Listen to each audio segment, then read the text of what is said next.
नमस्कार।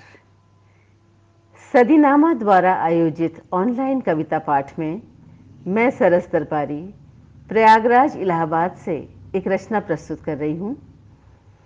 अक्सर समंदर के किनारे बैठे आपने लहरों को आते जाते देखा होगा, मैंने भी देखा है। ऐसे में उन लहरों को और समंदर को देखकर मन में कुछ ऐसे भाव उठे। लहरें, लहरों को देखकर अक्सर मन में कई विचार कौंधते हैं। समंदर के किनारे बैठे कभी लहरों को गौर से देखा है? एक दूसरे से होड़ लगाते हुए हर लहर तेजी से बढ़कर कोई छोर छूने की पुरजोर कोशिश करती, फेनिल सपनों के निशान छोड़ लौट आती और आती हुई लहर दूने जोश से उसे काटती हुई आगे बढ़ जाती। लेकिन यथाशक्ति प्रयत्न के बाद वो फिर थक कर लौट आती, बिल्कुल हमारी बहस की तरह। कभी शोर सुना है लहरों का? दो छोटी छोटी लहरें हाथों में हाथ डाले यूं ही सागर से दूर जाने की कोशिश करती हैं। गरजती हुई बड़ी लहरें उनका पीछा करती हुई दौड़ी आती हैं और उन्हें नेस्त नाबूद कर लौट जाती हैं।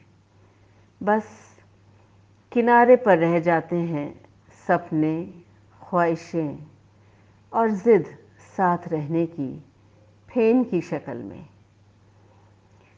लहरों को मान मुनव्वल करते देखा है कभी? एक लहर जैसे ही रूठ कर आगे बढ़ती है, वैसे ही दूसरी लहर दौड़ी दौड़ी उसे मनाने पहुंच जाती है। फिर दोनों ही मुस्कुराकर अपनी फेनिल खुशी किनारे पर छोड़ते हुए साथ लौट आते हैं, दो प्रेमियों की तरह। कभी कभी लहरें अल्हड़ युवतियों सी एक स्वच्छंद वातावरण में विचरने निकल पड़ती हैं, घर से दूर एक अनजान छोर पर। तभी बड़ी लहरें माता पिता की चिंताएं पुकारती हुई बढ़ती आती हैं। देखना बच्चों, संभल कर, ये दुनिया बहुत बुरी है, कहीं खो न जाना, अपना ख्याल रखना। लगभग चीखती हुई सी वो बड़ी लहर उनके पीछे पीछे भागती है। लेकिन तब तक किनारे की रेत सोख चुकी होती है उन्हें। बस रह जाते हैं कुछ फेनिल अवशेष, यादें बन, आंसू बन, तथाकथित कलंक बन। जहां इन लहरों को देखकर एक स्वाभाविक स्नेह उमड़ता है, वहीं समंदर को देखकर कुछ यूं लगता है। समंदर देखे हैं कई समंदर, यादों के, प्यार के, दुखों के, रेत के, और सामने दहाड़ता ये लहरों का समंदर। हर लहर दूसरे पर हावी, पहले के अस्तित्व को मिटाती हुई।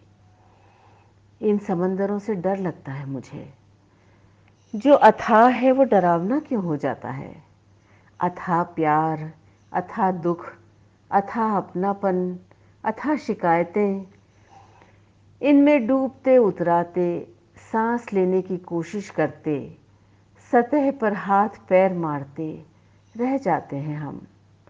और ये सारे समंदर जैसे लीलने को तैयार हावी होते रहते हैं, और हम बेबस, थके हुए लाचार से छोड़ देते हैं हर कोशिश उबरने की और तय करने देते हैं समंदरों को ही हमारा हर्ष, हमारा हश्र।